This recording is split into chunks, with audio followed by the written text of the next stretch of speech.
Hi everyone, this is Sam Holmberg. Welcome to Learning and Unlearning. This is a place for authentic discussions only. We talk about self-improvement, wellness, relationships, and some interesting life events. Come on in. Today I want to talk about protecting your time. Do you remember at the start of the first lockdown in the United States because of COVID-19, it was mid-March, people started noticing that they felt different after a few weeks. I know that some people were restless, but that's not what I'm talking about. People started to feel less stressed, and they were saying, wow, I've really had to slow down my life. This less stress is apart from the crippling fear that I felt that honestly gave me insomnia for weeks because I was afraid of catching COVID and I was afraid for my friends and family. I still felt less stressed, and that's what I'm going to talk about. Less stressed from the ordinary parts of life that were present before COVID. And so I'm sure that the stress of a global pandemic outweighed the stress that was decreased when I was able to stay home. But I'm not addressing the stress of a global pandemic today, or my insomnia or anxiety or fears about it that still exists but is not as bad as it was in the beginning. I'm addressing how I felt less stressed because of certain things that were in my life were taken away, like my commute. Here I go. I'm not so committed to things. I don't feel obligated to go to events or volunteer for events or be a part of every committee.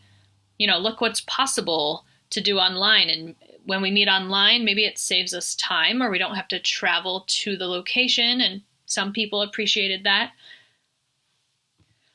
Well, the world is starting to try to go back to life before COVID or life after COVID, whatever you think it is or what you want to call it. And I'm noticing that people are trying to rush back to whatever they were doing before. I understand that this has been extremely hard on every single person in the world. And so I understand that people want to go back to how life was in some sense because they miss it, and with COVID-19 and quarantining and all that, it's dangerous and it's anxiety-inducing. And so going back to life as it was would mean that things were safe, you could feel secure, you could have fun, you could do or see or eat the things you've been missing. Life after COVID can't be the same, but people are pushing for it to be the same. And they just want that consistency, things you can rely on, and freedom and a lack of worry. I don't think I'm alone in saying that I don't want life to go back to how it was before. And I'll tell you what my life was like before, even let's say several years before. It was way overbooked. And I know that I'm a personality type who is a people pleaser and an achiever. And so those things go together and make for a very busy life, sometimes one that's misaligned with what I actually want to do, and I'm just doing what people ask me to do. But I'm not the only person like that. So many people try to fill too much of their time, and they're trying to juggle things or do everything or achieve it all. And there's a lot of pressure in our country to achieve a lot and to be like a all-American, high-achieving, goody two-shoes, whatever. And some of that is to make money. If you're not busting your ass, then you're not going to get anywhere. And that's sort of the message that I've seen in a lot of different places in our culture. But haven't you heard about other countries who work less hours in a week, they have the same amount of productivity, and their citizens are happier? The fact is, America has a broken system of work and expectations and uneven amounts of work based on gender when there's a male-female relationship. We don't have to live as busy as we do, and we don't have to achieve as much, or we don't have to achieve what we want by doing the things that we've been doing. There are other ways, right? What's that phrase? Work smarter, not harder. So I guess my first point is that you don't have to make your life the way that it was before COVID-19, right? And so I want people to be intentional. And before you go back to the world, before everything is open again, before schools go back to full time, which in Vermont here, the governor announced he wants it to happen by April. Before all that happens and you run out excited to see the world again, why don't you spend some time being quiet?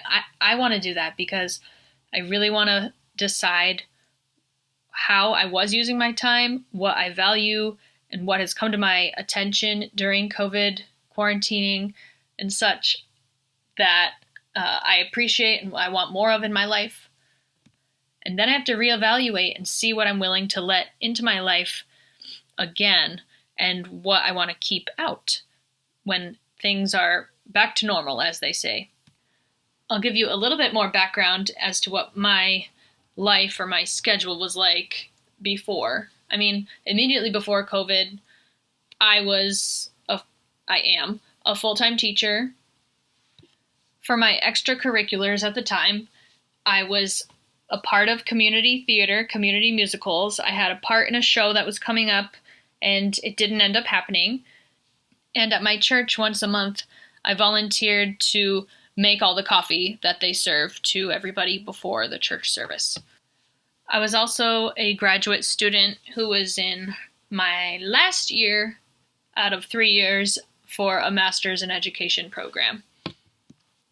Those classes were online and sometimes in person, and so I could go through waves of weeks having no work and then some weeks of having tons of work. And this is the least busy that I had been in, 6 years.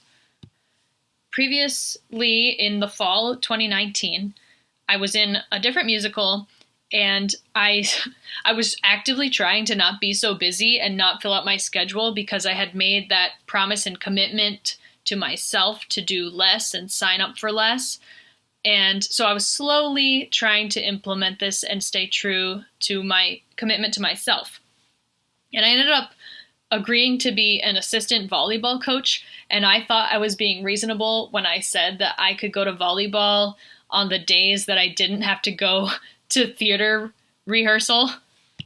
But I ended up not going home every day until, with volleyball, I'd get home at 6:15. And then with theater, I would go home, throw some food in my mouth, run to practice, which was a long drive away also in the opposite direction of my job.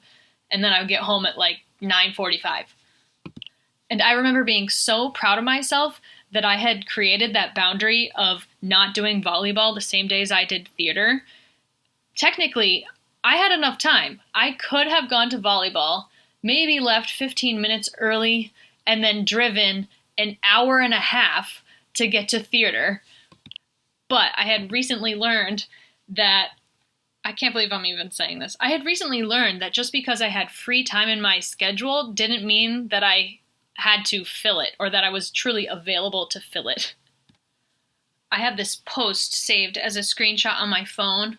Credit to Terror Chanel. I don't know who that is, but I found it on Instagram, and it says, "My free time is not a reflection of my availability." This is exactly what I was learning, and that's why I had to screenshot this, because I realized, oh my gosh, I have been filling in the gaps with things to do just because there wasn't anything in the calendar. And I'm sure I'm not the only one who was doing that. I was saying, oh, I have nothing planned from 3:30 to 5:30 this day. Sure, I'll do this, or I'll run this errand, or I'll meet up with you, or I'll sign up with something that fits there. But I have a commitment after that. And I am really good at estimating how long something will take, or especially, tasks. Because I'm a teacher, I have to know how long activities will last us so I can time classes and pace them right.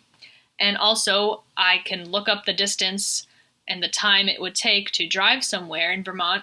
And so I can figure out how I can do things back to back. That's what I would do.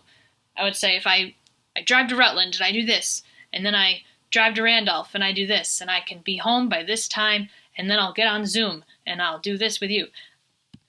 And that just left me so busy that I had no time to really take care of my home or myself. Myself, especially meaning my thoughts or my body. During theater times, my apartment would just be a mess. Like I haven't done anything like laundry or put things away. If I came home and threw something on the couch, it would just sit there. And so, 2 months later, I perform in the show and then I can clean up my life. I'm one of those people whose bedrooms or apartments reflects what's going on in their heads. I had times when I was so overwhelmed that, let's say my mom wanted to come visit me. She would sleep over at my house, and which is fun, but she would do my dishes for me. And it's like I hadn't done the dishes in days, and then she's the one who did it, and she doesn't even live in the same state as me. She was so helpful, and I'll never forget that. I'm so grateful because I felt like she was rescuing me. But it's just, how could I let it get to that point where I'm too busy to do my own stuff? A little bit more of the story before I move on. Going backwards in time, the year before that, I was still doing musicals, but I also made sure that I had time to do some more creative things. So I took a hip-hop dance class, adult hip-hop, and that was really fun, and I wanted to do it again. But then in the 2019 to 2020 school year, I got a different job at a different school that was 50 miles away. And so I realized, well, I can't do dance because that would mean that I had to drive over an hour to get to dance on time, and it just seemed a little bit crazy. That same year, before I switched school districts and had a longer commute, I was taking dance, right? And I also worked on the weekends at a local ski resort because it gave me a free pass, and which is smart. I had a second job then. So when I got this job that's further away, I was trying to implement doing less, signing up for less, having less in my schedule. And I thought, well, I can't do dance. And I'm not going to work on the weekends because my commute is so long. I just figured I would be so exhausted. Why would I want to have to get up super early in the morning, just like I do Monday through Friday, and go work at the mountain for the first half of the day? On top of these extra things, I was also signing up to be on committees at school. Sometimes I was a swim coach. Sometimes I led a club. I still did theater, usually every fall. And I was still a master's student at a university. And so I know that graduate school is a temporary amount of time, but with a full-time job and a second job and all these other things, life was pretty crazy, and I knew it. Part of it is that I enjoyed being busy. I like being a part of a lot of things. I like being social, and I've always had interest in many subjects, so that gives me more choices of things to be a part of. I also think I was part of the things at work because I want to be a school leader. And not every teacher wants that, and that's okay. And some teachers are older and wiser, and they laugh at you. They're like, oh, you signed up for that? Good luck. Have fun with that. Because they just want to do their jobs and go home. They know that being a teacher is really, really, really hard and requires you to be like 5 people at once anyways. So signing up for an additional committee is not in the cards, and they're protecting their time. And so I'm starting to see the other side of that. And getting back to quarantine, lockdown, I had to do less. I didn't have to drive. The musical got canceled, and I became a lot less stressed. Like, just the commute was stressful to me, I could tell. And I could tell the difference in my body when I was at home and I didn't have to commute to work.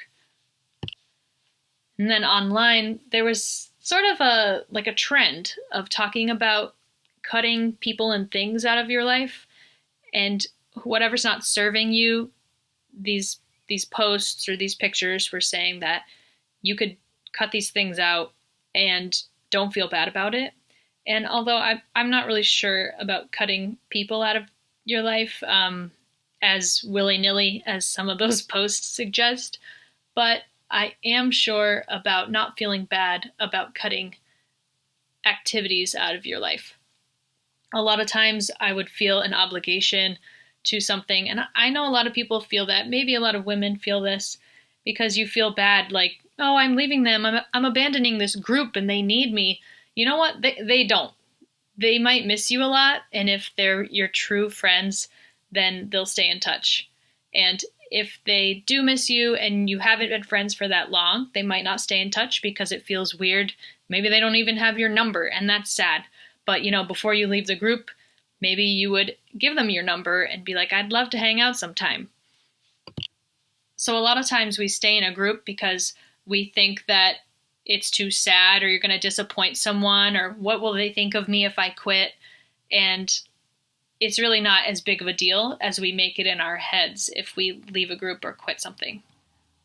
COVID also gave me some time to think about how much free time we have and how much time your brain needs to be bored and creative, right? As an educator, there were also a lot of articles at the time talking about how technology is always stimulating people and giving them that dopamine hit. And so students don't know how to be bored, and they also create a lower amount of tolerance for sustained attention. So things, anything, apps, lessons, TV shows, they become shorter because people can't pay attention for long periods of time. And these articles were suggesting that if, as a child, you had the opportunity to be bored, then you learn how to entertain yourself. I remember hanging around my house as a kid, and it was a safe place to be. I would do the weirdest things, like if the snow was covering the ground and I was alone, I'm playing outside, I have a stick, and I would draw lines in the snow to represent different buildings, different rooms, and I would play pretend, and I would step over the line, I'd be in a new room, just that creativity of having so much fun out of nothing, out of snow on the ground and a stick. And these are the things that kids end up doing when they have free time to think of something to do. And in some way, COVID gave us that. If you were fortunate enough to be able to stay home and fortunate enough to not get sick or recover from being sick, you ended up having this experience of boredom. And we have Netflix and Hulu and Amazon Prime, so we could fill our time and not get bored and not feel those creative juices flowing anymore. But I think a lot of people still did. I realized that the times when I was bored, I wasn't actually bored because I was that kid with that imagination and laying on my back and putting my feet towards the ceiling in the air and pretending I could walk upside down, I was doing that. So now as an adult, I don't really get bored. But when I was having that time to think and there was nowhere to be and I didn't have that many options of places to go or people to see, I had time to think about things. And I found so much of my alone time sorts out the world. When you are doing something that doesn't require a lot of thought or interaction, you sort out the world and you figure out how you feel about things and you get new ideas. That's why people get ideas when they're in the shower, because they're not distracted by other things. When you're in the shower, you know how to shower, you know how to wash your hair and your body already. You've done it so many times that your brain can just be quiet about that and just do it. And then you get your brilliant ideas because you had that alone time with nothing calling your attention away. I started to really value my alone time, which I think I always knew I needed it, but with COVID, I was able to like merge working and living and hanging out with my boyfriend as like all happening whenever. So I was missing those times when I would be alone. And sometimes I would find myself just thinking like, I got to do this thing. I got to be alone because my boyfriend's coming over. And it's like I was desperate to have that time to myself. And it's not that I didn't want to hang out with him. I definitely did. It's just that I was like, oh, my time alone is running out. So I was really valuing it, seeing my alone time as purposeful time for thinking and relaxing. And I saw it as precious, and I didn't want to waste it. So going back to rethinking what you want to be a part of your life when things are more back to quote unquote normal. What do you want? What did you appreciate about quarantine? I know a lot of people have a lot of complaints, but there was time when I just sat on my porch. Like every morning in the summer, I sat on my porch drinking coffee, and I loved it. I could just watch people walking by, or play a little game on my phone, or listen to music, and I want more of that. So how can I keep that in my life?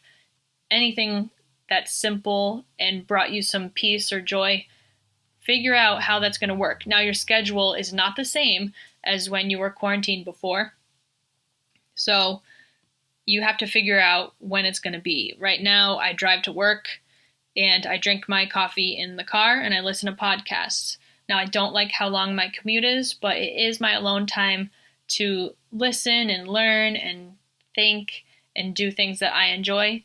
Whereas if I was with other people, it's not conducive to listening to a podcast unless you're both totally nerding out on the same topic.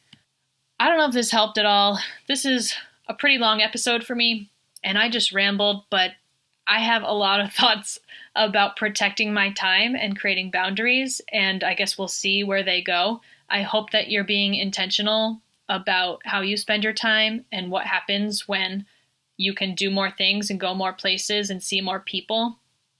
I hope that before that happens, you make decisions about what you want in your life, because if you don't make the decision in advance, you'll probably end up getting caught up in a busy schedule or in other people's social calendars. And then after a couple months, you'll be like, whoa, what a whirlwind. This is too much. And now I have to scale back. So if you're intentional in advance, you'll make sure to do it the way that you want the first time. I wish you lots of peace and lots of safety and lots of joy in the coming year. Much love, Sam.